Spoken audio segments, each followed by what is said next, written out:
I'm in awe of these kids because they are sacrificing degrees. They could be doxxed for life. They have arrest records for life. Especially these elite Ivies. Right. They've spent a lot of money. Now they're willing to give up their entire degree to stand up for what they think is right. It's a lot of risk, but also, what did you think was going to happen? For years, we told these kids there wasn't going to be a job waiting for them. We told them that they're addicted to social media, that they're going to end up homeless. Well, now, guess what you get? Encampments in front of Harvard. I'm Mehdi Hasan. And I'm Sammy Obeid. And we're not kidding. A new podcast from Zeteo in which I get to talk to funny people about serious things. And funny things, I hope, Sammy. It's a pleasure to see you here. Yeah, I hope so too. Very nice. It would be defy the purpose of having people like you come along if we can't also talk about funny things. Yeah, I like that. I'm curious why you chose comedy. It's a great question. It's because people think I'm super serious. So this entire podcast is partly about talking about big issues like Palestine, but also partly about just me trying to persuade people that I'm not this angry person who just does tough interviews. Maybe that's how you thought of me. Well, first time we're meeting, I should point out. First time we're meeting, right first here time on meeting. set. Yeah. Well, most of us, when we feel that way, we just do an open mic, but you actually created a whole show for it. So that's actually it. Very entrepreneurial. I don't know what I would do if I ever did it open. I don't know. I've always thought about, part of me has always thought about, what would it be like to walk out and do stand-up I think stage? you would just talk about your Piers Morgan interview. I could talk about Piers Morgan's interview. I've just done one. It's came out last week. I've done another one. We could spend the whole of our lives just talking about Piers Morgan interviews. Yeah, I'm first of all, I'm curious. Zeteo, because I saw, I saw you left. By the way, it's a privilege to be here on MSNBC. I didn't know. I don't know when this is aired. Yeah. But I followed your story and like many of us who followed you, like we're all very sad when you got let go, but also we knew it was going to be a catalyst for you. So you start Zeteo. What does Zeteo mean? Well, it's an ancient Arabic word. No, it's not. It's an ancient Greek word. Okay. That means to seek out, to search for, to inquire for the truth. And the truth is that we struggle to find a name for our company because all the good names are gone. And then we came across this ancient Greek word. And by the way, a lot of media companies these days, Sammy, go with the ancient Greek names. There's Axios, there's Semaphore. There's a kind of, grand Western civilization moment. Sure. My daughter said, why didn't you go with an Arabic word? And we did look at Arabic words. We looked at lots of different words. And, the Latin words, the Greek words, they're fun. They have resonance. And I genuinely think we live in an age of bullshit and misinformation. And the idea of saying, you know what, I'm setting up a media company where this is our goal. Yeah. This is our mission statement to go seek out the truth. Like, some kind of Captain Kirk on the Starship. Our mission is to go seek where others have not gone. In a media space, that's what we're trying to do. And that's what we're trying to do since we launched. So I'll probably name my company Pi because that's a Greek word. That would be smart. But I have to do an Arabic shout out too. So I'll do Zatar Pi. Zatar. Yeah. That's the name of the new site. I like it. We're brainstorming and getting stuff out of the way. Yes. So when Bassem Youssef and I on the first show were talking about how we could have named this podcast We Should Have Been Doctors, and he actually is a doctor. Yes. And my mother's a doctor, but I eternally disappointed her by not becoming a doctor. You didn't do the doctor route, but you did go down another proud route for brown parents, which is go make money in finance. Right, absolutely. You almost did. Almost did. I have 2 degrees actually. Oh, wow. Yes, math and business, both from UC Berkeley. In fact, actually, my whole family is doctors. Okay. Literally, well, I say this in my act, but everyone in my family is a doctor except me, my mom, my dad, my sister. Okay. We're like the rebels against medicine. We do, we have alternative healing and yoga, and the other family has the money. But you could have had the money. I could have had the money. Both my grandfathers were doctors. They were both surgeons, so they always wanted me to be a doctor. But when I was 10 years old, I politely told them no. And why? Yeah. Why at 10 years old do you think, I'm not going to do this traditional stuff, I'm going to do something different? I just knew that cutting people open was not for me. But you hadn't worked out in comedy yet? No. Yeah, and then after trying comedy a few years, I was like, maybe I should have cut people open. Yeah. When did you start comedy? Let's just do some basic biography. Sammy Obeid. Yeah. When do you become a comedian? So I've been doing it for 17 years now. So 2007 was when I started in the Bush era. That must have been fun. It was a golden era. No content for Muslims then. We had a lot to talk about back then because you remember the Axis of Evil. Yes. Those guys they were like a huge influence for me because they really laid the groundwork for Arab American comedians, and so starting at that point, I was like, oh, I can actually put this into my act. But you've become very political. One of the things that you've had to do, your family is from Palestine originally. My family's Lebanese-Palestinian, and I also explain have that. a Break little that bit down of. for us. Yeah, so actually, my mom, she grew up in the States, and her mom is Italian and white, which makes her white. And in fact, my mom's side, like if you go way back, they have family that traces like to the, I think the American colonies, like way back in the day. But my mom's also Lebanese, and my dad is Lebanese-Palestinian. So I took my DNA test. I couldn't afford a 23andMe, so I got a 22andU. Okay. And it just gives you a number to your parents, and I called them. And actually, no, I took the test. My blood is 75% Levant. Okay. 75% Levantine. And Is that what you expected? I don't know what the right number is supposed to be. I'm not a genetic. I know as much about genetics as I know about math. It lined up. I mean, it lined up with my heritage. But yes, my grandma, my teta, she was in Palestine till 48. She left and she went to Lebanon. And so my dad's family, they're on Lebanon. All my family left Palestine. We have some extended relatives, but like direct family left Palestine. So you're from this Palestinian family. Yeah. A lot of them are doctors. Lebanese-Palestinian family. A lot of them are doctors. You decide not to do medicine. You do finance and math. Yeah. But then you don't use it. I do want to play a clip of you doing math on stage. I was a math teacher in the inner city of Oakland, California for 6 years. Thank you, one person, for supporting my dreams. I had gang members in my class. When I taught, I had to come up with street-type analogies to make my lesson plans relatable. So for instance, we were studying the different kinds of numbers. I was like, all right, here's how you learn the different kinds of numbers. Imagine you're at a party, all the numbers are there, right? This crazy number comes in, just starts flipping over tables. You're like, what's your problem? He's like, I'm irrational. It's gonna get much worse, okay? Now you're irrational numbers. You're like, chill, man, we're both some real-ass numbers. I mean, we're both part of the same set. My number, put it right there, my number, right? All the squares start rooting for you. Root. You see this girl just floating by. He's like, damn, I want to get her digits. Nah, man, you can't. She's imaginary. Yeah, does it add up? Does it add up? I mean, when you sat down to think about that, where does that come from? Well, math was actually one of the subjects that it took me a very long time to grow the courage to talk about. On stage. People are always like, oh, you're so brave for talking about, what's happening in Palestine. I'm like, trust me, I talk about math. That's a lot harder. But, after some time, I realized, hey, I can do some math stuff on stage, and people started to respond to it when in a comedy setting. So I was like, you know what? I'm going to go full on in, and I started to attract these people who like math. And then I did higher level math jokes. Oh, wow. The jokes get higher level? Oh, they get much higher level. Yeah, depending on who's in the crowd. So I wouldn't follow any of that because math was always one of my weakest subjects. By the way, even saying math makes me feel weird because I'm from England, so it's maths. Right. Of now course. I moved to the US. You've pluralized it for some reason, even though there's only one math. But for you guys, it's. But I guess mathematics. Of course. No, of course. Well, let's not have that debate. I get it. No, we don't have to get into it. There's some intense debates to be had. Whether math is plural or singular is not the one we're going to have. So what did you study then? Some language? I studied politics, philosophy, and economics at university. Oh, so what are you doing with it now? I'm trying to ask. Yeah, it's a good question. Economics, I'm trying to run a business. Yeah. Philosophy, was never so good at it. Politics, I use quite a lot, I think it's fair to say. My life is politics. I've seen some of your stuff. What was the reaction from the family when you start doing comedy full time? So my family's kind of an atypical Arab family. They were actually very supportive. Okay. Mom having grown up in the States, dad, he came here during college. They were both very hippie-ish people. They're very progressive. Do they come to your shows? They do, yeah. They came to my first shows. They came to the first few, and then they're like, "We're good for now." And then, they come every now and then. But yeah, no, my family's always been very supportive of the arts. But also, I was a good student from day one. Like I always got straight A's. So like they never kind of questioned that I would, Does that make it worse? You could have been so much more. Yeah, you would think, but I try to say this without sounding,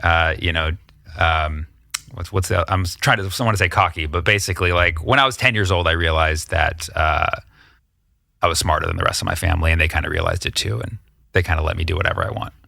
A lot of things happened to you at 10 years old. It's a major milestone for Sammy Obeid. Turns 10. He's like, I had it all figured out. You had it all figured out. Although yeah. I have a daughter similar who seems to have figured it all out. So maybe that's the case. So you go to comedy, and I was reading about how you did 1,001 nights straight. Yeah. Stand-up comedy. Like yes. 1,001 yes. nights. Yeah. Like the book. Correct. That was a deliberate thing. Like, I'm Arab, I'll do 1,001 nights. Yeah, well, it didn't start out as that. It started out where I said, I'm going to do stand-up as many nights in a row as I can to get good. And then I got to 100, and I was like, I'll do 200. And then I got to 200. I was like, I'm just going to do 365. I'm going to set a world record. And then I tried to submit it to the Guinness Book of World Records, and they're like, if you want it to be world record, we have to send out one of our appraisers. You got to pay us 200,000 pounds. What? And you got to provide the appraiser a place to live scam. for and he's got to watch you every day. You got to start over. So I was like, no, thank you. It's going to be an informal record. So I hit day 365. I thought that was my world record. And somebody messaged me on Facebook and said, hey, there was a comedian who once did 2 years in a row. And I was like, come on. And I looked it up. It was a real thing. So I said, well, I can either stop now or I can go further. So I was like, what's a nice round number that's more than 2 years? And then I realized 1,000 days was like, it sounded really cool. 1,000 days of comedy. But I was like, if I'm going to do 1,000, why not do 1,001 Arabian Nights? So that's what I did. And did you do 1,001? I actually did 1,002, but nobody knows about that last one. Okay. Yeah. Was that just you in a room on your own? No, actually, it's funny. So I had this big grand celebration show on 1,001. Just the vibe was great. And then on 1,002, the Palestinian community of San Francisco wanted to give me like an award ceremony, and it was really, really nice. But it was a lot of people who didn't know I was going to be there. It was a lot of like families and stuff. It was 3 p.m. And so I finished this whole 1,001 nights and an afternoon. And an afternoon, okay. Yeah, exactly. But it was nice. It was nice to get that award. They gave me a plaque. It was really special. Yeah. How much does your Arab, Lebanese, Palestinian, Levant heritage influence what you say and do now? We are in this crazy year where Gaza, for all the wrong reasons, has dominated the headlines for months now. Yeah. What do you do when you're prepping for stand-up now? Do you feel an obligation, a burden, a responsibility to address this? Yeah, so I'd been talking about it for many years. I probably started talking about it 15 years ago in my stand-up. And so over time, people started to know that I was talking about it. And so when this happened, people were like, hey, what's your take on this? In October 7th, like, what's your take on this? And October was a very complicated month because it was a lot to take in after having, followed this issue for many, many years and just to be like dropped in the worst scenario yet. It took me a while to really think about what is my material going to be on this subject. Everybody was on edge. And so it took some time, but after, a month, I do what I do. I got in the groove and I started to write material that I felt was appropriate and express my point of view and for the right cause. And so, that's what I did. If you don't mind me asking, how much of that comes not just from a kind of strategic comedy perspective, how do I use this news story to get a laugh? Yeah. How much of it is driven from a personal position of pain, grief, anger, outrage? A lot of it. I mean, pain generally makes for the best comedy. It really, generally is a good driver for what your material is. Also, when you keep things personal, it makes it more about you, and people seem to relate to that a bit more. So I definitely use that, my personal point of view and my personal pain into the comedy. People could see it. People watch my videos. They'd be like, "Are you okay?" I'd be like, "No, I'm not okay. Nobody should be okay right now." I try to express how I'm feeling. Although, people do tell me I'm very cold and calculated. That's I'm a math guy. So if I don't read as emotional to you sometimes, I get it. But yeah, no, it definitely comes from my pain. And you talked about personal. I mean, some of the clips I saw of yours before October 7th. Yeah. Let's play the one of you talking about Bethlehem with a young family member. Yeah. My dad was born a few hours out of Jerusalem. My mom was born in Utah. So both places where Jesus got resurrected. Now, my great-grandma was born in Bethlehem. And I tell people this, they're like, "Oh, Bethlehem, Pennsylvania?" I'm like, "Yeah, that's the one." She was Amish. She grew up in the Holy Land next to Scranton. She knew the 3 wise men from Dunder Mifflin. Come on! The birthplace of our Savior, Bethlehem, PA. No, everybody knows Bethlehem, birthplace of Jesus, the Savior of most people in this country. Yet if you ask most people in this country to point it out on a map, they're pointing to Pennsylvania. That's a problem. But it's not our fault. It's a very difficult geopolitical question. I had to look it up just for this joke. Yeah. My niece asked me over Christmas. My niece is 5 years old. She said, "Where's Jesus from?" I was like, Bethlehem. Nailed it. Right? She was like, where's Bethlehem? I was like, oh, shit. Here we go. I got to give her the simplest answer you can, a 5-year-old, but I also got to keep it real, you know? So I was like, okay. Well, technically Bethlehem is in Palestine, but America, we don't recognize Palestine as a country, so technically it's in the Palestinian territories, specifically the West Bank, not the Gaza Strip. It was part of Israel, but they handed it over to the Palestinian National Authority in 1995 under the interim agreement of Subpoint 5, Section 2 of the UN resolution at the Oslo Accords. Thanks, Bill Clinton. This was pre-Monica, never mind. Of course, before that, it was British Mandate Palestine, and before that, the Ottoman Empire, and before that, a conquest during the Crusades, and before that, another conquest, and before that, another conquest, before that, another conquest. Wild times back then. People were crazy. Before that, the Roman Empire, because it was the law. Before that, Judea. Shout out to my Zionists. Before that, the Canaanites. Yes, we Canaanites is what they did not say. I made that up. Before that, random tribes from Africa. Black Lives Matter. And before that, it was the dinosaurs, if you believe in those. Did they teach you those? They did. Okay. And of course, before all of that, it was just lots and lots and lots of rocks, which, as we know, belong to the Palestinians. Now, one could argue that it still is in Israel, technically, because Israel technically occupies the West Bank. But of course, Israel would say that's not the case, because that's illegal under international law, under many, many counts. Don't tell the UN. JK, they already know. Oh my God, it's a mess. Everybody knows. Literally everybody knows, except most of the people in the country that could actually vote to stop it. God bless Pennsylvania. Merry Christmas. And that was the answer that I gave her in about 90 seconds flat, if you ever wanted to know where Bethlehem is. And I think she liked it. Because she immediately responded with, is Santa Claus real? I said 100% Santa Claus is real. We definitely recognize Santa Claus.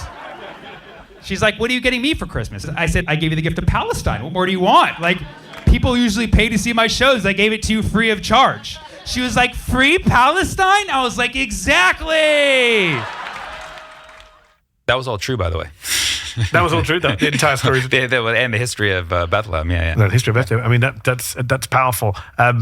So that's pre-October 7th, that clip we played. Yeah. Post-October 7th, how does your material change? You know, on the October 7th attack, it was not an easy day to just be like, hey guys, here, you know, here's my my free Palestine bits. You know what I mean? Like, any Palestinian was like on October 7th was like, everybody was just like taken aback. Like the zeitgeist of most people on October 7th was what the fuck, you know? And it wasn't an easy day to just be like, here's my Palestinian bit. You know, I had to wait and kind of gain perspective over the next few days, actually gather what was going on, because there was so much misinformation in the beginning. And it's, you know, people who've been following the situation know for years is that you're going to be, the media is going to be spreading things that aren't true, like 40 beheaded babies. Like, we had to sift through that kind of stuff in the first few weeks. And once the clarity started to arise, we started to find out what was true and what wasn't true. Then I had more perspective on what my angle was. I mean, not to mention like how the siege, the genocide in Gaza just continued in a rampage, you know, from October 7th onward. Yeah, it's interesting you mentioned a specific one that went viral was the 40 beheaded babies, and it was used to justify a lot of atrocities. In my world, you know, we're trying to fact check and debunk, and we made a video for Zeteo where we talked about that, and, you know, I used Twitter and different platforms to push back against kind of misinformation. And sometimes I do wonder, is this stuff getting through?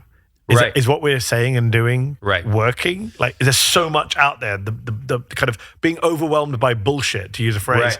How do we push back against that? Can you do it through comedy? Can I do it through news? Absolutely. As long as whatever goes viral gets out there, right? And comedy actually is a great vehicle for stuff going viral. So, like, you know, for instance, the 40 beheaded babies. Let's say there was something, you know, because people are still using that soundbite. They're being like, oh, but, you know, they beheaded babies. And it's like, that was debunked. Speaker Mike Johnson said on CNN just a couple of weeks ago, they burned babies in the oven, which has been heavily debunked. But he's still saying debunked. Yeah, it's crazy. Senior American politician. It's crazy. But, you know, say, you know, the actual truth goes viral, or, you know, through a comedic bit. Have you had pushback from people? I always kind of touch wood and say people don't come up to me and like tell me off in the street, but I wonder what it's like for you in front of a live audience. Oh, yeah. I've gotten every kind of criticism, but that's the thing. Like, comedy has allowed me to get the thick skin of like being able to take criticism, and I like listening to people. If you don't like me, sure, tell me. I want to hear why. It might make me better. You know, I might tune it out. I might not care, but like. But as you say, you're going up to the line and see, can I step over the line? Where's the line on October 7th? I do want to play another clip. One of them is the one you talk about hostages and why you are mixed views on this because you don't like hosting people. I don't like hosting, Let's play that clip. I never thought I would live to see the day where it's controversial to want peace. I posted that I want a ceasefire. This guy commented, "Oh, you want a ceasefire? So then you're just for taking hostages?" What? What a horrible thing to say. No, I am against taking hostages. I want the hostages to come home. The Israeli hostages to come home, and I want the thousands of Palestinians being held unjustly in Israeli prisons to come home.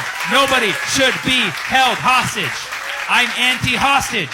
I don't even like having people over to my house. I don't like people willingly coming over to my house, invited. I'm anti-guest. I once had guests over for too long. It became a hostage crisis. I couldn't get them to leave, and I don't want to feed people and listen to their stories. I can't take hostages. I live with my mom. I'd have to clear it by my mom first. I don't want to be a host. You have to be a host to take hostages. It's very stressful. That's where the root of the word hostages comes from, because the host ages from the stress. So the point of that is just don't come over to my house. Yeah. Can I come over to your house today? We're not there yet. I'll check our schedule. I'll check our schedule. After a few more shows. Okay, let's talk about American exceptionalism. Right now, we have the Gaza conflict, the genocide in Gaza. We have an American government that's backing it. And now we have these historic protests on campuses across the country. Scenes straight out of 1968, out of Vietnam, out of civil rights movement, and similar scenes from the police crushing protesters, academics, smashing skulls. Were you surprised to see what's been happening on American campuses? You know, it's interesting. I didn't think this was coming, but I should have. Everybody should have seen this coming. You know, when the regular protests fail, and when like the people can't actually make an effective change, the students are going to do it. They did it for Vietnam. You know, Colombia has a legacy, you know, over many decades of doing activism like this. So we should have seen it coming. But when it happened, I was like, oh, yeah, that's right. Of course, the kids are going to save us again. Yeah. I mean, this is the point I've been trying to make is 1960s students protest against segregation. Yeah. They're on the right side of history. They get beaten by the police. They protest against Vietnam. They're on the right side of history, get beaten by the police. They protest against Iraq. They're on the right side of history. They protest against apartheid. South Africa, right side of history. Why do we think that they might not be on the right side of history again? Shouldn't we learn from the past? Yeah. It's interesting to me how people can't see these things in real time. It's like, especially we use this comparison to Iraq. Like, everybody looks back 20 years ago and be like, oh, that was a huge mistake. What were we thinking? We were all there. Yeah. You know, and a lot of us were saying, no, this is wrong. Yeah. And a lot of people were like, no, we got to. And it's like, and the people who said, no, we got to, just dusted themselves off, got up, moved on with life, and are all rehabilitated. One of them is in the White House today, President of the United States. Absolutely. Getting things wrong in America doesn't necessarily cost you if you're a person in power and you're on the right side of the kind of power equation. But these kids I'm in awe of these kids because they are sacrificing degrees. They could be doxxed for life. They have arrest records for life. You know, especially these elite Ivies. Like they've spent a lot of money. They've clearly worked hard to get to Columbia or Yale. Now they're willing to give up their entire degree to stand up for what they think is right. It's a lot of risk, but also, what did you think was going to happen? You know, for years, we told these kids there wasn't going to be a job waiting for them. We told them that they're addicted to social media, that they're going to end up homeless. Well, now guess what you get? Encampments in front of Harvard. It's so true. Yeah. The idea of like, tents. Yeah. That's the way forward. What did you think? It's very true. You graduated from Berkeley, right? Yeah. And Berkeley, interestingly, at the time we're taping this, although given the nature of the news agenda, has been relatively quiet. Relatively quiet compared to your Columbia, your Yale, your NYU. I would say don't sleep on that. No, not being Berkeley. But I just think it is fascinating that it didn't have to be the way it was in Columbia. Right. It didn't have to be the way it was last weekend in UCLA. Right. There are other ways of doing this, like shock horror. When you don't call in the police on your own student body, on your own faculty, things don't go crazy. Right. Shock. Right. Yeah. I mean, what we have is a bunch of displays, like, you know, in Texas, Governor Greg Abbott, or, you know, the people insisting the police being called on the Columbia students. Like, we have actors here who are trying to specifically shut these kids down. Whereas most campuses, they're going on fully peacefully. They're letting the kids do their thing and make their statements. And, I mean, I don't want violence or clashes, but like if they're going to keep calling the police and create more turmoil, the kids are just going to push back harder. These kids are not going to give up. Yeah, surprise, surprise. This protest starts spreading once you crack down on one. Yeah. Why would students do that? Yeah. Like nothing in history has ever taught us that this would actually happen. It's as if these kids have some kind of channel that connects them all that's about to get banned. Well, on that note, just very quickly, on social media, how much has that helped you compared to where you were 2-3 years ago? Because I see you all over social media. Was that the case 2-3 years ago? I would have had no career if it wasn't for social media, because I was stand-up for 17 years. I had a moment where I had a little bit of buzz in Hollywood where I had like some agent, manager and stuff. And then they all dropped me and I was doing my own thing for years and years and barely getting people to show up to my shows. And then social media started to become a vehicle for stand-up clips, started posting them, and then suddenly they started getting proliferated. You just mentioned in passing that they dropped you. Yeah. I got asked, did they drop you because of what you were saying on stage? See, I never will outright say like, oh, I think that I got dropped because I was talking about Palestine. However, if you do look at the timeline, in 2013, I had a lot of buzz. I had manager, agent, all that stuff. And then as soon as... And I had made one joke about being Palestinian that got on Conan O'Brien, but it was a very in passing joke. In 2015, so after 2014, remember it was Operation Protective Edge, that one. And people became very aware about the plight of the Palestinians. And then in 2015, I will credit Wanda Sykes, who allowed me to get on NBC's Last Comic Standing and do my Palestinian material. And that joke hit really hard. It circulated. It was on, mainstream NBC. And after that, I got a lot of fans who were supportive of that, and I got some pushback for some people. And then shortly after is when Hollywood just kind of dropped me. Because you'd also done some Netflix stuff. Yeah. I did Netflix later after that. So I will never say that anybody dropped me for talking about Palestine. It's just that if you do look at the timeline, as soon as I started becoming vocal about it, things stopped coming my way. But you'll never say it was about Palestine. But the timeline looks like Palestine. I wonder. I've got nothing to add to that. Just to be clear, I mean, it's a possibility. I mean, but if anything, really, like being outside of the industry, it just said, you know what? At least this gives me the ability to continue speaking my truth, and so I did. And so freedom tastes good at times like absolutely, this. Absolutely. That said, I have a good relationship with a lot of people in Hollywood. Nobody's ever really explicitly, said, you're not going to get this. But right now, you don't have to worry about what you're going to say. No, because I do it all myself. It's all myself. You're a one-man machine with your business major and your math. Just doing it. Yeah. Let's talk about how we talk about Palestine. Sure, yeah. It threads together some of the stuff we're talking about in terms of on-stage comedy, the messaging, how you feel about it, and what college students are doing. Right. One of the big arguments right now is the pro-Palestine side is letting itself down by allowing itself to be overrun by kind of hardcore activists who are pushing unpopular slogans. And when I was on Piers Morgan recently, he was obsessed with the word Intifada. Yeah. You did a great bit, and I want to play this bit. You did a great bit on River to the Sea, which really upsets people. The censorship on Israel-Palestine is pretty wild, man. Elon Musk came out on X and said anyone who uses the term from the river to the sea will be suspended on this platform. You can't say from the river to the sea. What if you're giving directions to someone on a boat? See a guy on a boat near the ocean, in a lake, like, hey, buddy, what you're going to want to do is you're going to want to go from the river to the sea. Whoa! Just saying, from the river to the sea, his boat will be free. That's all I was saying. No, but you're saying once it gets out on the ocean, it's going to sink the other boats. Like, this isn't Battleship. I'm just giving directions. I want the liberation of that particular boat. That is simply what I'm saying. You know who else uses from the river to the sea? A baby salmon. Oh. Yeah. All the baby salmon, they're hatched upstream, and they have to swim from the river to the sea. From the river to the sea. It is a tale of a liberation of the baby salmons.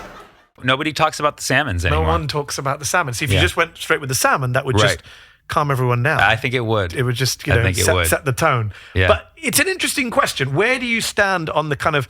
There's the Ronald Reagan line that if you're explaining, you're losing. If you're having to say, well, this is what Intifada means, this is what River to the Sea means, then you're losing. There's the other argument that says, if you're allowing kind of white liberals to tell a anti-colonial movement, resistance movement, what Right. language to use, Right. that's not right either. Yeah, I mean, I agree with both those. I agree with both those perspectives. To a degree. I mean, the first thing is like, do we have freedom of speech or do we not? Are we going to make up our minds here? Like, I understand, like, nobody wants to be called a racial slur. Like, people. We don't want hate speech proliferating to the point where people are actually feeling harmed. But at the same time, like, from the river to the sea, if you look at like the actual context of it and the history of it, you'll see that only in very few circumstances was it actually used in the way that it's being accused of being used, just like a lot of other terms have been. And so it's not really fair. I mean, specifically like Intifada, for instance. Yes, there's been a history of violence associated with Intifada, but Intifada is just a word in Arabic. Yeah. You're just going to ban a word in Arabic. Because Intifada means uprising, but it also means to shake it off. Yeah. So it's basically a Taylor Swift song. Okay, so there you go. Yeah. That's what you got. That's Yeah. what you need to turn up to Columbia. Yeah. And you have to have your little placard saying Taylor Swift. Taylor Swift. If you look at her albums in Arabic, her song it's Intifada. Oh, she's going to be delighted when she hears this, I'm sure. It's funny though, because on a serious note, and I'm the serious guy here, Intifada, the meaning is fascinating. As I pointed out to Piers Morgan last week, the Warsaw Ghetto Uprising is described on the U.S. Holocaust Memorial Museum's Arabic page as the Warsaw Ghetto Intifada. There you go. Like, so hold on, are we saying the Jews who fought the Nazis in Poland were terrorists? Right. Are you going to? You can't change that word. You can't change the word. Yeah, no, it's. But then, okay, so here's the big question. Yeah. Do you believe you're changing hearts and minds from the stage with your use of rhetoric, with your ability to laugh about words like river to the sea? A critique that I get a lot, or a comment that I get a lot of, is, I don't fully agree with your politics, but I think you're really funny. That at least gets people to listen to the whole thing. I've also got a lot of people who say like, I used to see things the other way. I started to watch your comedy. It made me research more. And now I see things completely differently. So it's kind of like They're an researching appetizer. Palestine or the salmon? They're researching Palestine or the salmon. They're researching both. Yeah, how to cook a salmon, yeah. Yeah, no, I spend a lot of time thinking about that. I've just literally founded a media company. It's all about communication. It's all about building an audience. Right. And one of the questions in my darker hours I have to ask myself is, are we getting through here? Is anything we're saying counting? And when you see what's happening with the college protests and the double standards and the gaslighting about some of the language, people who spent years saying free speech, free speech, free speech, because Right. some student on campus, wanted talked about a microaggression. Like, look Right. at these snowflakes. Right. And now the students are being beaten by police and counter protesters for free speech. Where are the free speech warriors? Yeah, I think everybody who calls for free speech on other issues, we need to call those people out. They need to be held accountable, and we need to ask the real question: if you believe in free speech, are you going to stand for it at all times? No, because there's a Palestine exception to free speech in this country. Yes, and that needs to change. It needs to change right now. It's either free speech or no Do you free think speech. it is changing? I think it is. I'm all about changing the narrative. Like, Yes. trust me, as somebody who's, faced a bit of adversity for the things that I've talked about, I've always tuned it out. I've always seen like the truth will always get through.